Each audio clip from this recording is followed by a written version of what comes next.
As a business owner, it is so easy to just get lost in your head thinking, I can't charge for that. No one will pay for this, right? Like convincing yourself of the value of something being less than what you think it is this like endemic thing that we all go through. And at the root cause of it is you getting in your own way, right? Like that you can apply that to many other things we do as business owners. And that's why this conversation with Rodney Fentress for me as an entrepreneur was really, really valuable. He's got this way of kind of like reframing that piece of it and how he got through it. He's not just like an operator, he's a total like creator of opportunities. And after coming off of the Keyrenter Summit and seeing that he won the golden key, right? Like I was just like, man, we got to have him on. Little did I know that the conversation would be about this. Super, super valuable. He's built a really compelling organization that's expanding and growing fast, and just a really remarkable guy that I'm really glad to kind of introduce you to here. Enjoy this conversation with Rodney Fentress.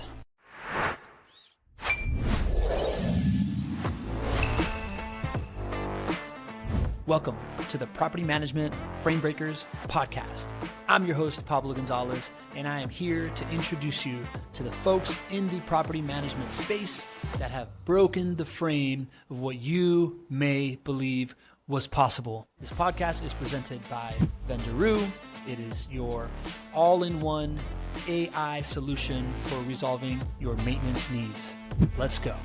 Rodney, so got to know you and your team at Keyrenter Summit, which, by the way, was awesome. First time I ever leave like a franchise place wanting to buy a franchise, to be honest. And something that struck me was you guys were like racking up all the awards. You ended up personally winning like the Key of the Year, which is obviously kind of like an MVP kind of award or coach's award or something like that, kind of like in the system, the Heisman of Keyrenter, you could say. And that made me want to have you on the show. And as I was doing the research of like, all right, what do I talk to this dude about? The last couple podcasts you were on, you were talking about kind of like just coming out of like a rock bottom. And this was like 3 years ago. So I got really curious about how you go from this like navigating this like tough environment to winning Key of the Year. And when we did our warm-up calls, like, well, I want like tactics. You're like, dude, there's no tactics. There's hiring well, being of service, getting over mental roadblocks. Talk me through that, man. Talk me through, first of all, the mental roadblocks to get you where you are, of like this well-respected member of the community that's turned this thing around. And like, what are the mental roadblocks that you feel like a lot of people get stuck on these days? Yeah, so that's a very deep and broad question there, but I think it's the right question. I mean, look, we all have preconceived notions, let's just say, or I think oftentimes people look at the consumer experience from the standpoint of their own personal experience, and that's projecting in a way that may not necessarily be accurate. And I'll share one of the biggest hurdles I had starting off with my franchise. I already had some properties under management, so I was already kind of in the game with property management. And it's probably better to have franchisees come in that have no experience, because there's no bad habits or bad things. They tend to be sponges, whereas I came in thinking no one's going to pay more than 10% for a leasing fee. No one is going to pay for maintenance oversight fees. I mean, that's just because I personally back then I wouldn't have. And when I thought about it again, projecting my own thoughts to the consumer, to me it didn't seem right. So when you have that preconceived notion in your own head, you're not going to be able to sell it to the next person, obviously. And so I didn't even bother trying to sell it. So one of the things that I guess, as you said, kind of helped me turn things around is I just kind of looked at what all the cool guys were doing and said, you know what? I want to be cool too. Let me just do that. So I just did it, even though it didn't really feel right at the time, or I didn't really necessarily, I wasn't totally bought in necessarily from the start.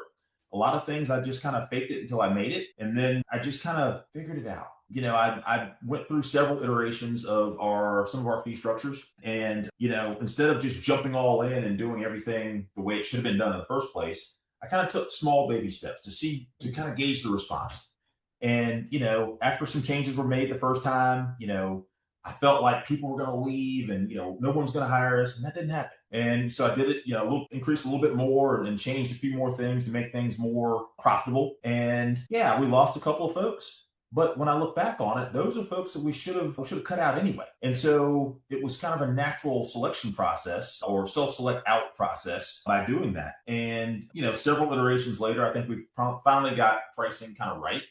And, we've created a profitable business. And, one of the things I'm really most proud of is that I really have very little to do with it. I just kind of cast the vision. As I tell people, I break stuff and then I leave, and other people carry out the mission. And so the biggest mental hurdle I would say that I had to overcome was just kind of projecting my own thoughts about pricing onto what I suspected the consumer would do. And that rings so true to me as an entrepreneur, right? Like this idea of these ideological things that we have about business that are overweighted to my own personal experience of like perceived value. Yeah. And often, I've often, what is the most normal thing to me is like the extraordinary value to somebody else and vice versa.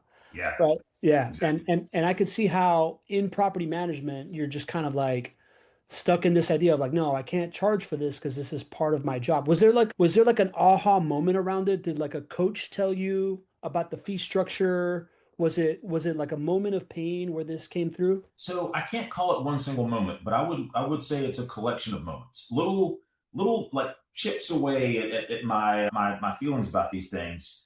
I noticed little things, and one of the great things about the property management community, and specifically Keyrenter, is success leaves clues anyway.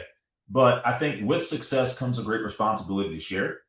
And that is one of the greatest things about our community. Everyone is really, really willing to share. And so that's one thing I've really embraced myself personally. And you mentioned the award that I got. I think that's the biggest reason why is because I have gone out of my way to share with other people and help other people. I think my delivery probably is a little more direct than some of them would like sometimes, but I just don't want to see people make the same mistakes that I've made. And like I tell my kids all the time, the best way to learn is from mistakes, but they don't have to be yours. So I've tried to use my mistakes to help other people. But yeah, I can't call it a single moment. But what I can say is there was a collection of ahas or epiphanies that, again, if I could go back and do it differently, the one thing I would say is that I would have just started the right way.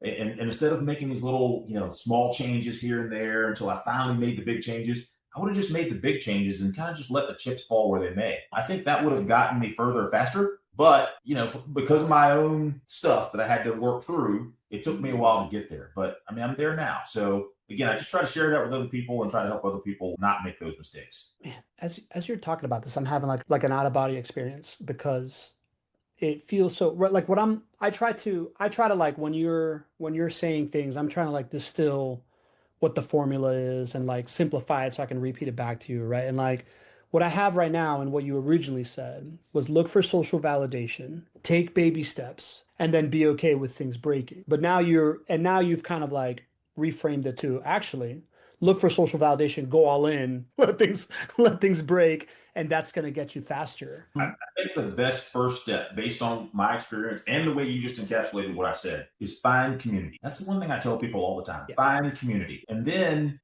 trust that community. Now, finding community can mean a lot of different things. It can mean hire a coach. It can mean, join a franchise instead of doing it on your own. It can mean go all in on NARPM. It can mean go all in on your local NARPM or your local realtors association or whatever. But find community. And again, draw from the experience of others. Certainly, evaluate, the things that you hear and really, try to, there can be some grandstanding in a lot of industries. So you kind of have to, dig a little deeper to figure out what's real and what's not. But find community and look at best practices.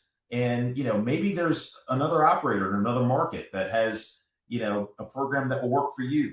Maybe there's operators in your own market. Maybe there's operators that you can take a little piece from here and there and then make a hybrid of those operations to fit your situation best. But find community, look for that validation in what the community members have done, and then do something similar. Just because, and this is another big problem I think that people have in many businesses. They feel like if, operator A is doing this thing, they've got to do something better, different, or whatever. You can do the same thing. You can just copy. But your delivery and your style of delivering whatever that thing is is going to be completely different. And people buy from people they know, like, and trust. And maybe they don't know, like, or trust that person, but they know, like, and trust you. Even though you're doing the same thing, you don't have to recreate the wheel, basically. You're describing exactly what I'm trying to do right now, right? Like we have a lot of these, like I don't know how much time you spend online. We have a lot of ads on the Metal ad platform as vendor.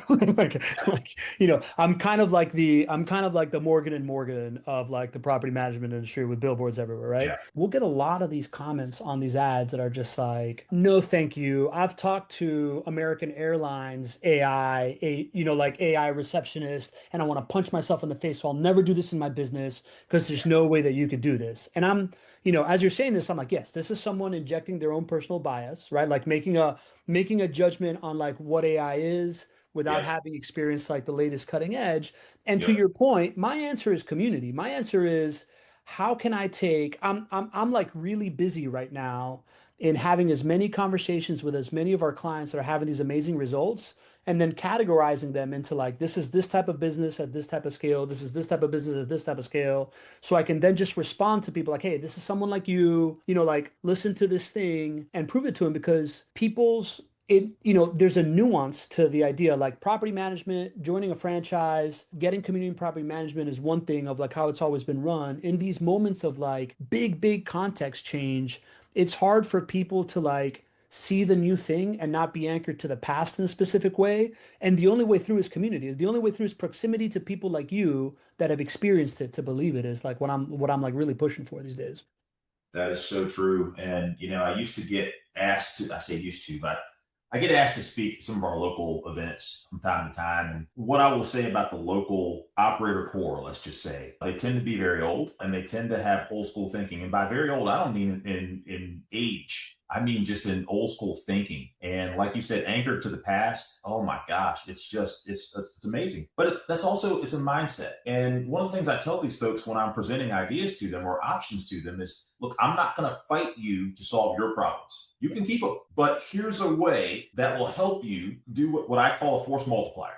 Things like AI, things like, all the tools that are available to operators today. Like if all this stuff was in existence years ago when I started this business, I'd be so much further along now than I am. But some people are super resistant because they still do property management with their owners. And I tell people all the time, we don't do this with them. We do this for them. And that's a key distinction that has to be made. If you're doing it with them, then there's this collaborative approach to decision making, and there's all this friction and things that take too much time. Whereas if you're doing it for them, you lay out what the expectations are, and then you execute on those expectations. It's just not that hard. Business is a game of reducing friction, and I find that the more choices you give people, the more friction you create in their life, right? Like they want to be guided, right? Like they don't. I I always use the example of like the first time I walked into a Whole Foods and walked into the milk section, and all of a sudden there's like 40 different types of milk. I was like, whoa, I thought there was only three, man. Yeah. But it comes to another thing that you said when we were talking about these mental roadblocks, making decisions faster. And it sounds like you don't, like you have this as a business philosophy for the experience that you create for your clientele. But I have a feeling you also have like an internal philosophy of making decisions faster of how you lead. Yeah. Yeah. And I will say that has always been my MO. But something actually rocked that here last year, as a matter of fact. So I'm going to share this story really quickly. So we had a challenge within the franchise, and I'll even share what the challenge was. It was onboarding new franchisees. There were some friction points on some of these things, and we were not necessarily delivering the experience that we wanted to deliver for our new incoming franchisees. And a lot of these folks, look, they're coming from other industries. They're investing in this franchise. They need to hit the ground running quickly, and we did not have the smoothest or most effective onboarding process. So Art Coley, one of our leaders in our company, decided to pull together a core group, flew us all to Texas, and we sat there for 2 days just talking about this one thing. Actually, it was 3 days, but we spent, and he brought in, I'm talking consultants from other industries, a couple of franchisees, a couple of high-level vendor partners, and we just sat in a room for 8 hours a day for multiple days talking about one thing. And the way that the solutions that we came up with, some of the things that we decided on are definitely going to make the process better in the future. So I will say there's a lot of power in fast decision making. But there's also a time where you need to really, bring in stakeholders, analyze all sides, and pick a path. Now, not everything requires that much effort, but I will say I tend to be a very fast decision maker, but I base my decisions on past success, not necessarily mine, but I base decisions based on past success. So look, I tell people all the time, everything that you're doing, hundreds of people have already done it. Take a look at what they've done. Take a look at how they did it. Take a look at their results. And again, pick one of those or take several and do a hybrid, but just do there's no new stuff. There's no new thing. It's already been done. So take a look at it, figure it out, and get moving. And fail fast. If it's the wrong thing once you do it, figure that out quickly so you can get on to the next thing. Yeah, I'm going to use this as a little bit of therapy. So here's where I struggle with. I feel like I'm a super fast decision maker. I'm also really creative and like a visionary and a dreamer, right? Like, so sometimes I can be 100 yards down the field with the ball on an idea. And by the time I tell my team, it sounds like I have it figured out. I know what it is. And like, this is what we're doing. But if I do that too often, then, they're kind of like rudderless, right? Like I'm kind of like pulling them in different directions. And that once I feel like anyways, do you struggle with that at all? Like, is that something that you've learned to do better of like when to not think in public in front of your team or how to sort through ideas before making quick decisions and slowing yourself down a bit? So I think the key there is understanding who you're dealing with and how they function. I mean, it sounds like you like me are a visionary, so you need an implementer. I'm very fortunate I have an implementer on my team. And, I share the vision with him. Again, like I said, I break stuff, I leave, and then he takes care of it. And so it sounds like you probably need an implementer. And maybe rather than telling this to whatever your idea is that you're down the field with to the whole team, maybe you just tell that implementer and give that implementer the license to correct you or to push back. I think great leaders respect dissenting opinion, and you need an implementer that's not afraid to give a dissenting opinion. Yeah. We're there right now, right? Like I think as he's grown, he's done a real great job. And like as he's grown, I think he's now at like he's reached the peak of like he's now like going on year 3 with me. And he's now getting to the point where he can really tell me, yo, man, you're messing this up. Like this is too much, right? Like, and I'm really proud of him for it, right? Like, because I think for me, it's been as the way that I think I describe it, it's like a lung. Like I feel like as you're like running 1,000 miles an hour, making decisions, breaking things, and letting the person fix it, you kind of like expand to a point where you're like going to burst. And then at that point, you got to chill and then bring it back together. And then you can go back into expansion mode. And I'm now in like year 3 with him of us going through those cycles where we're getting better at it. We had to get there. Right. Like, and I love the advice you're giving me because it's like validating, all these things of, right. Like, it's good to make decisions. He's told me multiple times, like, hey, just tell me first. So I started doing that, but then I started saying too many things, but it's all like it's what you're saying, right? It's like failing forward. It's like a feedback loop. And what I find is as long as we can keep managing the emotions around it in a way that brings us closer together as opposed to tears us apart, then we get to like, I don't want to say live to fight another day because I don't want to fight with him, but we get to solve another problem together over and over, even if I'm the problem today. Sure. Well, the thing about it though, you mentioned emotion. I don't know about motion. Like you got to keep moving. Like the world is moving so fast, business is changing so fast, systems are changing so quickly. I just don't think that you can sit back and relax nowadays because, quite frankly, if you're not moving forward, you're going backwards. I mean, the world is just moving too fast to sit back. So I'd rather, if I'm going to make a bad choice, I'd rather go ahead and make it and get through it, realize it's a bad choice, and then change it. Unpack that. Like, I think there's the trait of guys like you and I that are ready, fire, aim. Yep. And then there's the context of the world today that does feel like, yo, this is the time to make a move. Right. Yeah. Tell me how you conceptualize that. Is that just like, do you generally feel that way, or do you feel like we're in a moment in time where you need to move fast because there's either an opportunity out there or a risk out there or something like that? So it's some of both. I mean, look, I'm almost 55 years old, and so I've been around the globe a couple times, and I've seen things change. I've seen things iterate. I've seen things evolve. And I want to, so I've had a book idea in my mind for a long time. I haven't really put much effort into it, but I've got a title. The title is Die Tired. When I get to my deathbed, I want to be tired. I don't want to say, man, I wish I had, blank. No, I'm going to be like, man, that was a hell of a ride. And I'm okay with it being over at this point. So whatever needs to be done, needs to be done right now, in my opinion. And again, the results are what they are, but I'm not going to know what the result is until I do it. I just have this personal burning desire that whatever it is that I want to do, it's got to be done. And the only time to do it is right now. Do you hire for that?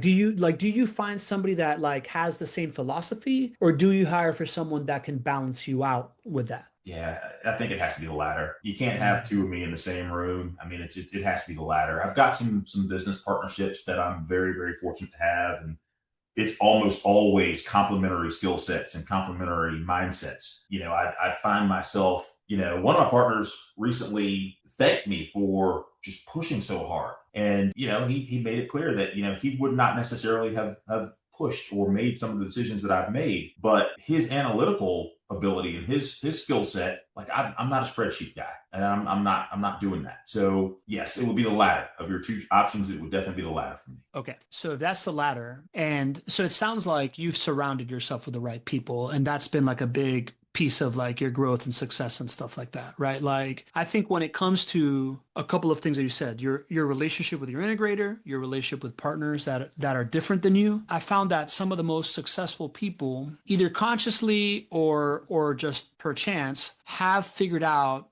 the right way to like communicate through that type of stuff, whether it's like communicate through conflicts or create structures or a cadence or something like that of the way you keep track of this stuff. Do you have any of that going on that you can that you can share? So honestly, I wish I was better at that. That is something that is constantly evolving, and you constantly have to figure out. I don't always do well with the type of communication that you're talking about, but I always do try to keep in mind how the recipient will receive what I'm saying. But there are certain parts of me that cannot be turned off or turned down. And I don't really even bother trying to turn them off or turn them down, because in order to get some of the good, you got to take that too. And so what I mean by that is oftentimes, a feather might work, but I'll probably will use a sledgehammer instead. And so I know that about myself. So I'm aware of it. I'm self-aware, and I try to keep that in mind sometimes. But sometimes even when I know the feather would work, I still pull out the sledgehammer because I just want to be really clear. Clarity is power. And sometimes the sledgehammer is a little more clear than the feather. In those moments, do you ever regret it, or does it work for you, or like do you have to walk it back? Like talk me through that. Yeah, most times it works. Okay. Most times it works. Look, there's certainly times where, again, my delivery is not received well by the recipient, and I want to keep everybody's feelings involved, but sometimes it's on the recipient to deal with their own feelings. Like I said, this is therapy for myself. You lost video, just so you know. I'm not sure what's going on there. Did that just There we go. Yeah, okay, there you go. There you go. Yeah, man. Thanks for sharing that. So one of the things that you did say was that you're like big on hiring intrapreneurs. Tell me what you mean by that. Yeah.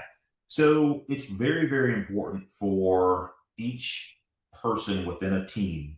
So I was on the SWAT team for a long time on the police department. And one of the things we used to always say is that the team's strongest when the individuals on the team are strongest. And so every piece of the pie that you hire for, that person needs to take that thing and make it like their business and own it, like really, really own the outcome. I mean, obviously that was the theme of our summit here recently, but that's something I push and have pushed for a long time. If you're the maintenance guy, then you better own it. If you're the leasing guy or gal, you better own it. Whatever your part of the pie is, own it like it's a business. People that have that mentality, again, the team is strongest when we've got those types of players on the team. So how do you like sort for that? How do you motivate that? Like, is it like a hiring thing? Is it like an incentives thing? Is it like an access to you thing? Right? Like, how do you optimize for that? Yeah, I don't know that we really can from the standpoint of hiring. Mhm. You can certainly ask, but hiring is like, people put on their best suit and their best smile, and and they tell you what they think you want to hear. It comes down to what they do, though, more so than what they say. And you can tell pretty early on. So I'll share another mistake that I've made in this business. Mm-hmm. I've held on to employees too long because I wanted to help them or felt like I could fix them or whatever. And that's just not the case. But you can see, what you just asked for. You could see that pretty early on, and it tends to present itself, especially when there's a problem. The first time there's something doesn't go the way it should have gone. How does everybody respond? Take a look at that. If it's stepping up and saying, hey, you know what, that's on me. I should have done blank instead. Next time I've got this, it's going to be done differently. And then you watch to see if they do it. Or if they're pointing fingers outward or making excuses, then you probably know you don't have that person. Yeah, I like that, man. I definitely believe in the hire slow, fire fast thing. And I'm a big believer that when you hire an A player, really quickly, right? Like it's like, yeah, like it, right? Like I think like A players in the first 30, 60, 90 days, there's going to be stuff where you're like, oh, not only is this person doing what I expected them to do, but like they're showing up in this like extra way in something else. And the people that are like 90 days in, you're like, I think they got potential. They just haven't, like I think that's the sign. It's just so hard to decouple from that the moment that it happens. And I still struggle with it, even though like I intuitively understand it. And I intuitively understand it from the sense of like, I think AI agents are the same way. Like it should work day one in a way that surprises you, and then it should get better kind of thing, right? Like we're softwares or whatnot, right? But like, I really struggle with like the emotional attachment piece of, yeah, but at least they're handling this thing that we don't have to like totally solve for from zero. So a NORPM speaker at NORPM National last year in Orlando, I don't remember the guy's name, but he gave a great presentation, and the whole core of his presentation was that sevens will kill a team. And so what he meant by that was, you can have a seven that, again, you feel like, well, at least I don't have to do this thing the seven's doing. He's doing it, and it's being done at a seven, so 70%. But nines or tens are that's what creates success. So, it can be hard to let that seven go, but if you can replace that seven with a nine, so I try to keep that in mind. Yeah, makes sense. That plus the idea that like a seven will then, like if a nine is interviewing with a seven, they're not going to take the job. Right. Exactly. Or if you surround the nine with sevens. Put a seven in a room with a bunch of nines, then the seven might either come up or might bring some of those nines down to 8 or 7. So you want a team of nines, tens. Yeah.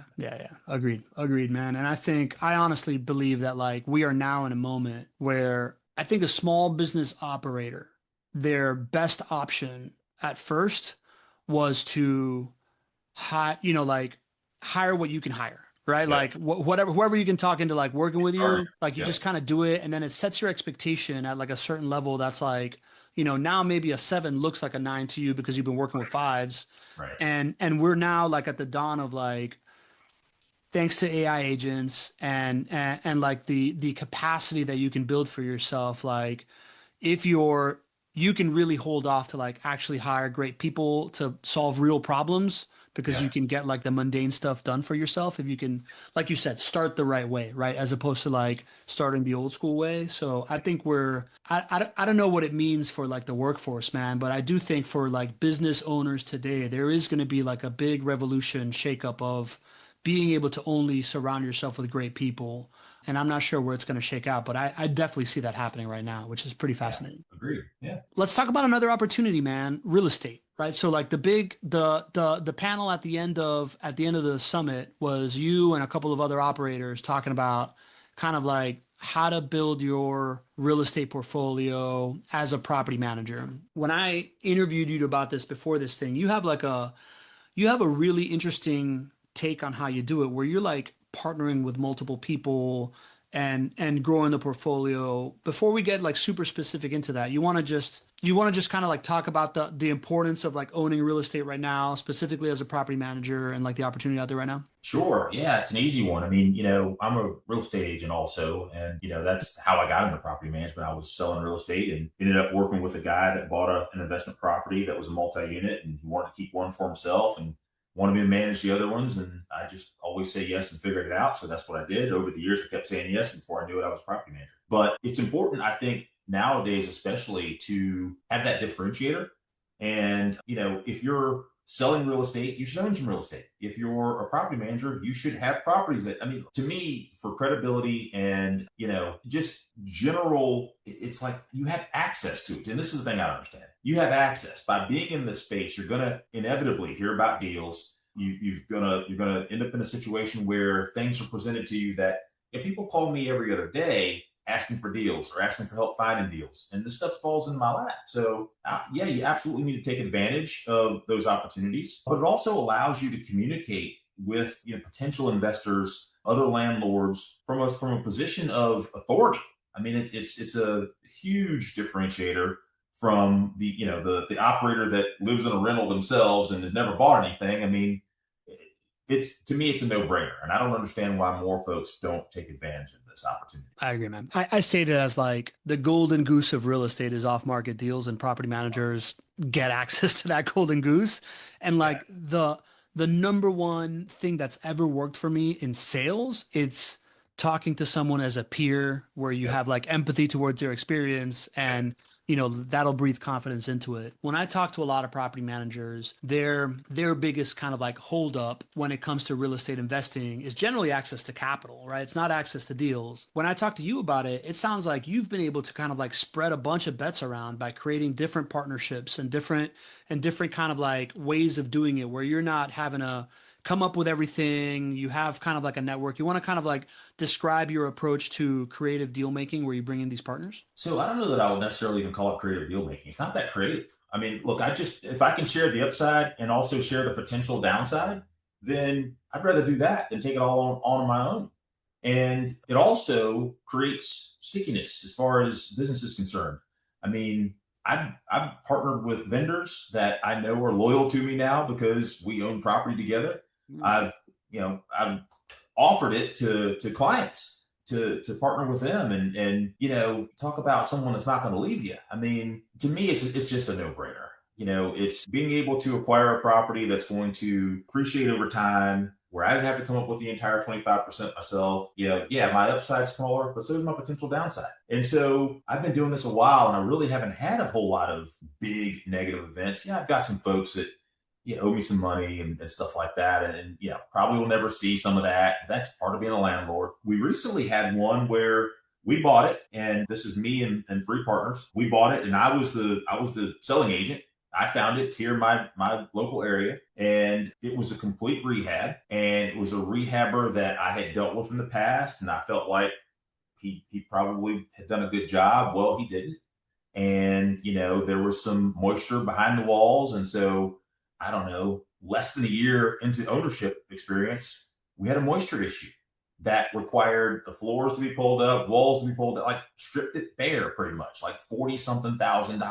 Now, very fortunate, our property manager, originally the insurance claim was denied. So it looked like we were getting ready to have to come up with 40 grand. So we the capital call was made, and we all put our money in to do it. And fortunately, the property manager, who was my wife, was able to somehow get the insurance company to pay the claim after it had already been denied. So, that saved us on that. But instead of, the 40 grand coming all from me, it was a little more than 9 grand coming from me. That's a whole lot better than the 40. So, in that situation, I was able to share the downside. Fortunately, we never experienced the downside, but the more opportunities to acquire more properties and have them grow in value over the years. And look, I've got several that, we bought and after some time, it's like you take a look at, you just kind of let it go. There's a tenant in there, the mortgage is being paid, everything's on auto pay. I'm not even paying attention. And then you look up and there's 10 grand in your account that you're not even really thinking about. So, we've also been able to do some cash out refis on a couple and still end up at, great loan to value. So it's a no-brainer. I believe in what I call force multipliers. And so, products like Vendoroo, products like, a lot of the things that are available now to us in our industry allow the individual operator to accomplish more. Force multipliers. Partnering in real estate deals is another force multiplier. I would much rather own 50% or 25% of a bunch of stuff than 100% of a few things. I mean, to me, this is just an obvious no-brainer. I'm in. How do you do it, right? Like talk to me about like the structure of something like this. Like it's like one person is the buyer agent that finds it. So you have some money in the deal. Another person's the property manager. A couple of other people are putting in capital. What do you need to do to make that all happen? Do you have to like form a separate LLC? Like talk me through kind of like actually going through like one of these deals. Yeah, that's exactly what we've done. And so the people that I have gotten to partner with me, the best example I can give is my termite and moisture inspector, who's become a buddy of mine. He's a few years older than me. And years ago, I came to him. I was like, look, man, why? Because he was doing all my inspections for me. He's like, how about we go in and buy one together? And because I was speaking from a position of credibility, having done it, he had obviously done inspections at places that I was helping other people buy and places that I was buying myself. He, without even thinking about it, was like, okay, I'm in. And so, yes, we formed an LLC. We, let's see, I found the property. I knew I was getting a good deal on it. Our down payment was like 25 grand. I put in 12.5. He put in 12.5. And we used a commercial loan because obviously we were buying it in an LLC. I've got a great commercial lender that I work with. We did a commercial loan. We bought that property. I think we bought it for $140,000. And, I looked up 3 years later and it was worth significantly more.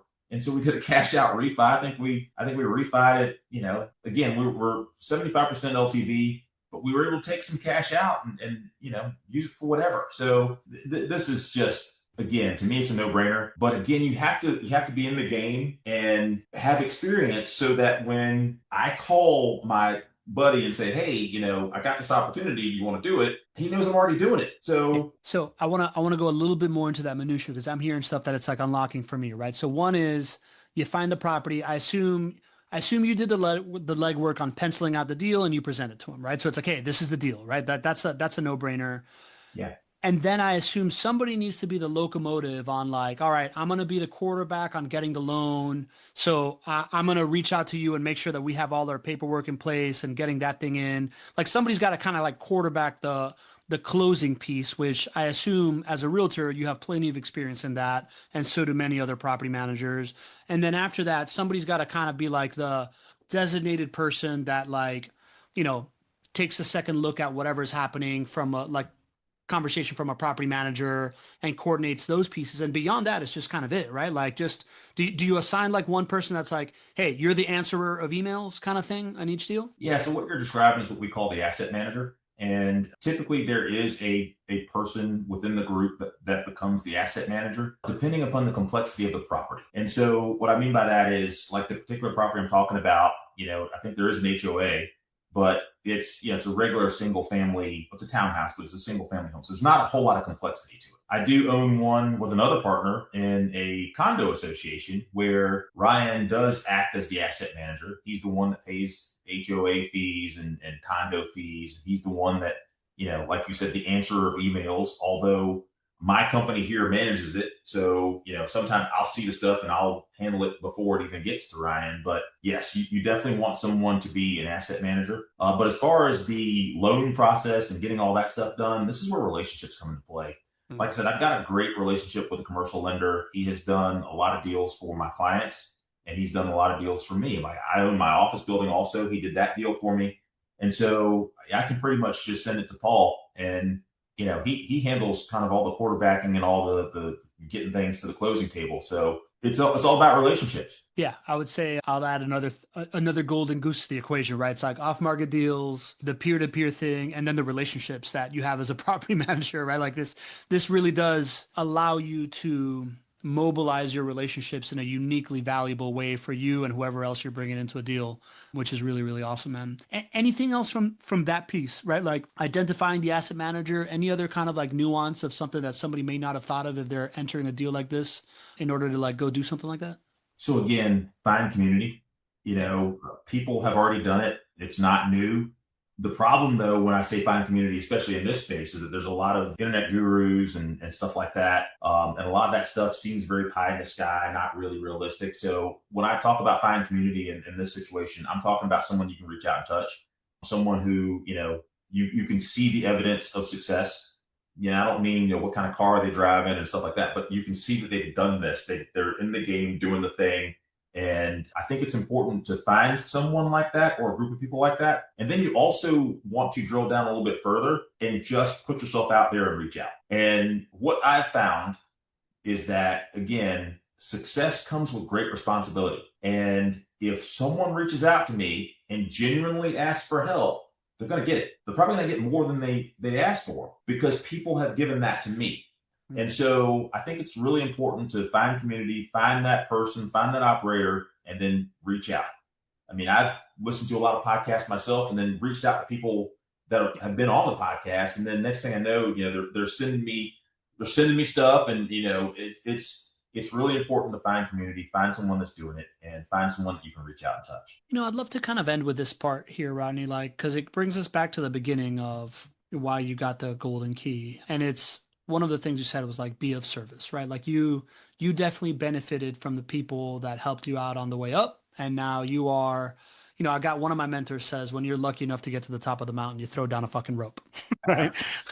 And I wonder, what does that being of service mentality look like in your business and business development and stuff like that? Do you kind of, it seems like you're somebody that you're not just doing this for your peers. You've probably gotten here because of your ability to approach being of service. What are things that you do in the business that might be things that don't really scale or whatnot that you think are really beneficial that have helped you get to where you are? That's a big one, man. That's a big one. Look, I think energy is important. And I've been I've overachieved, man. When I look at where I came from and and all that, and when I look at kind of what I've got now and whatnot, man, I've overachieved. So I'm pretty proud of that. But I'm also pretty excited by it because I feel like kind of God's given me the ability to unlock some doors that seem like they're locked, but they're really not even locked. You just got to go freaking grab the handle and turn it. So I love sharing that. One of my things that has always, I guess, kind of excited me is helping people to see that they can be more than they think they can be. And I think that when I speak to someone or present, or when I've got folks that are working with me, for me, whatever, I think they pick up on that energy. And I just try to be the type of person that I want to be in the room with. And I think that kind of bleeds out and people want to be around that. And I think it also conveys a level of confidence that people believe in me. Because I say all the time, if I tell you I'm going to do something, I'm either going to do it or you'll find me dead on the way to doing it. I mean, there's just no other option. And that's rare in this world nowadays. People say stuff and they just don't follow through. They don't do it. But I'm deathly afraid of not failure, because I'm okay with that, because you don't really fail till I quit. But what I'm afraid of is being seen as not being reliable, or not following through, or, not being able to be relied upon. If I tell you I'm going to do a thing, man, that's going to happen. Yeah. What I'm hearing there is two main one is be the energy that you want in the room, which is something that's worked for me for a long time, right? The extra impression that you make on someone by fully being present and really injecting yourself into the conversation and making them feel a certain way, I feel makes up for a whole lot of operational follow-up stuff that everybody gets hung up on, right? If you make a great first impression, that door is always open. And then the other piece of being the one that follows through on the things that they say is, to me, the great work that I'm doing in my life, right? I think I was someone that was very comfortable breaking promises to myself all the way into my early 30s. And I think the last 10, 15 years of my life have been how to reimagine myself as someone that isn't that person, and then become that, belief precedes behavior, and then behavior, creates the habit, and then you get there, and it's like every day is work on that one for me, man. But this has been super, super helpful for me to hear. I appreciate it, man. Yeah, my pleasure, man. Yeah, Rodney, anything else that we haven't touched on that you thought we would touch on? No, I think, again, I will just say, anybody that hears this that, needs to hear it directly, don't hesitate to reach out. Like I said, I've done it many times. I've gotten a lot of support, a lot of help from people that I've reached out to. And so, don't hesitate. If you're sitting there at a conference, if you're taking something in, if you're listening to a podcast or even watching a television show, try to reach out to that person. I mean, what's the worst that could happen? They say no. I mean, put the effort in, try to reach out. You never know. You might gain something from it that you would not have gained by sitting there and just being a passenger. Get in the driver's seat. Heck yeah, man. So much of my life has been improved by just reaching out to people I've heard on podcasts. Yeah. It's so underrated. Totally agree with that, man. Rodney, man, I just want to say that I appreciate you doing what you said you would do, which is like do this show with me, right? Like you are somebody that it's like it's obvious you have like a certain gravitational energy around you, and that was very clear to me, and I could tell why you've attracted such like a team of like talented people and you're getting these outside results. And I'm just always very curious to then reach out and connect and like and deconstruct whatever it is, man. So I'm just really pumped I got this opportunity, man. I'm glad that you guys are having a good experience with Vendoroo and that we get that value to your life. And I'm pumped that you're coming to Jacksonville, man. I'm pumped to grow the relationship and connect you here as you guys grow your operation. So thanks for doing this, man. Yeah, my pleasure. Thanks for having me, man. It's been a great hour. Yeah.